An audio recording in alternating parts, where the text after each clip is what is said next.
उपराष्ट्रपति चुनाव को लेकर दोस्तों सबसे बड़ी खबर अपडेट सामने आ चुकी है।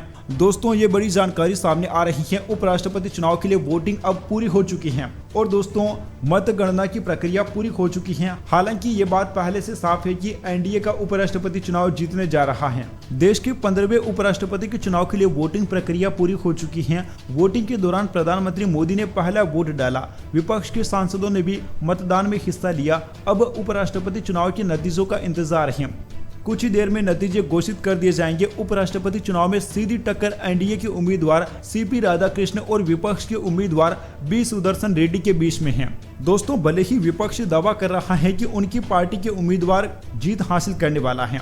अभी दोस्तों कुछ देर पहले जब मल्लिकार्जुन खड़गे वोट डालने आए तो उन्होंने कहा कि बी सुदर्शन रेड्डी की जीत का उन्हें भरोसा है। कांग्रेस अध्यक्ष मल्लिकार्जुन खड़गे ने वोट डालने के बाद मीडिया से कहा था कि विपक्ष के उपराष्ट्रपति उम्मीदवार बी सुदर्शन रेड्डी के जीतने की पूरी संभावना है। लोकतंत्र में सभी दलों का एकजुट होकर उनकी जीत सुनिश्चित करना हमारा सामूहिक लक्ष्य है। लेकिन दोस्तों आप लोगों की जानकारी के लिए बताना चाहेंगे कि बीजेपी के पास राज्यसभा और साथ ही में संसद दोनों में ही जबरदस्त बहुमत है।